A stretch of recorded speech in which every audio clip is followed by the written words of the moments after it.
Hachette Audio presents The Struggle for Taiwan, a history of America, China, and the island caught between. Written by Sulmaan Wasif Khan. Read by Austin Young.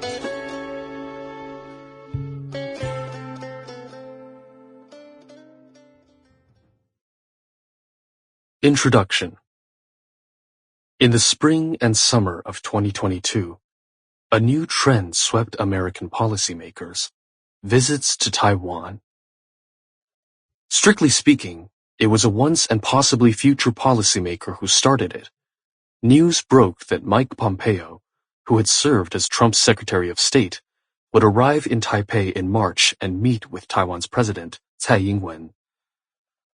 The Biden administration suddenly announced that a team of former defense officials, headed by no less a figure than the former chairman of the Joint Chiefs of Staff, Mike Mullen, would be heading to Taiwan too. The delegation arrived just before Pompeo.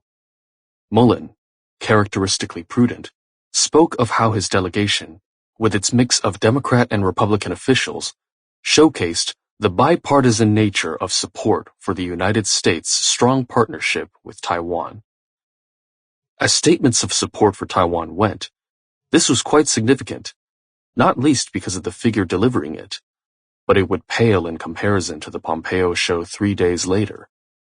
Newly slimmed down, Pompeo wore a mask in deference to Taiwan's COVID-19 regulations, and his mask sported the flags of the United States and the Republic of China, ROC, which remains to this day Taiwan's official name.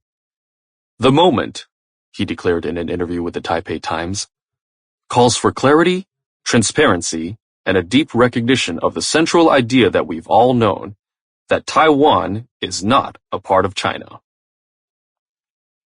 The People's Republic of China, or PRC, which had long held that Taiwan was a part of China, was predictably annoyed.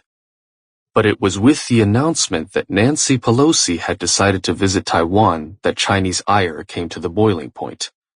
Pelosi had a long and distinguished record as a China hawk. She had reveled in unfurling a banner at Tiananmen Square to honor the protesters Beijing had mowed down there in 1989. And now she was set on going to Taiwan to show her support. And to make matters all the more galling, Pelosi was Speaker of the House, third in line for the American presidency. The status mattered. Threats of retaliation burst. Sample complete. Ready to continue?